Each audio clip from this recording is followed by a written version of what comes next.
રાધે રાધે મિત્રો, જો તમારે પણ તમારા મોબાઈલની મદદથી તમારા પીએફના પેન્શનના રૂપિયા ઉપાડવા હોય તો કઈ રીતે તમે ઉપાડી શકો એની સ્ટેપ બાય સ્ટેપ પ્રોસેસ આ વિડીયોમાં હું તમને જણાવવાનો છું. એટલા માટે સૌથી પહેલાં તો આપણે મોબાઈલમાં કોઈપણ એક બ્રાઉઝર જેમ કે ક્રોમ બ્રાઉઝર અથવા તો ફાયરફોક્સનું બ્રાઉઝર ઓપન કરી લેવાનું અને પછી તમારે મોબાઈલમાં EPFO.gov.in ટાઈપ કરી અને સર્ચ કરી લેવાનું.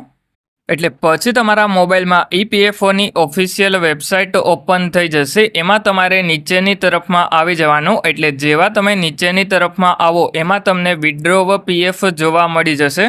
એટલે પછી તમારે એમાં એપ્લાય નાવ ઉપર ક્લિક કરી લેવાનું અને પછી નીચેની તરફમાં તમારે તમારો 12 આંકડાનો UAN નંબર પગારની સ્લિપમાંથી જોઈ અને એન્ટર કરી લેવાનો અને પછી તમારે નીચેની તરફમાં PFનો પાસવર્ડ જે પણ સેટ કરેલો હોય એ એન્ટર કરી લેવાનો અને પછી નીચેની તરફમાં સાઇન ઇન ઉપર તમારે એક વખત ક્લિક કરી લેવાનું.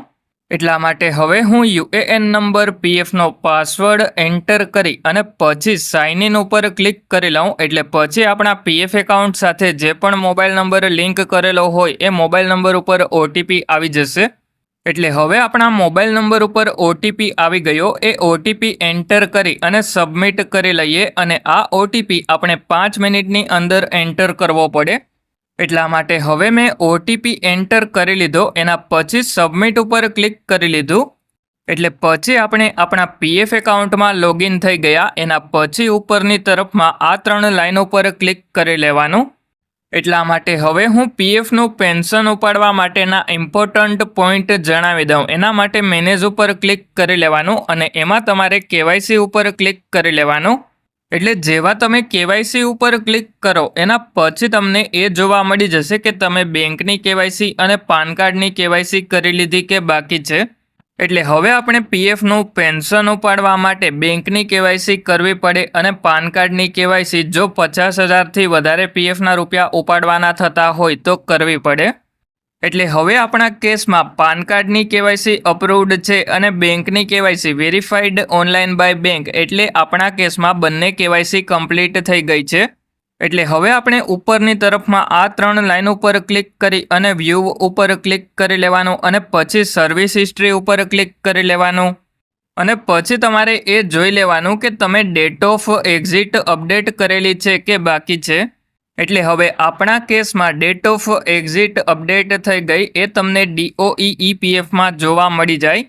એટલે PFનું પેન્શન ઉપાડવા માટે ડેટ ઓફ એક્ઝિટ પણ અપડેટ કરવી પડે. એના પછી ઉપરની તરફમાં આ 3 લાઈન ઉપર ક્લિક કરી ઓનલાઈન સર્વિસીસ ઉપર ક્લિક કરી અને વન મેમ્બર ઉપર ક્લિક કરી લેવાનું અને પછી જો તમે એક કરતાં વધારે કંપનીમાં કામ કરેલું હોય તો છેલ્લે જે પણ કંપનીમાં કામ કર્યું હોય એ કંપનીમાં બધા જ જૂની કંપનીના PFના રૂપિયા ટ્રાન્સફર કરી લેવાના.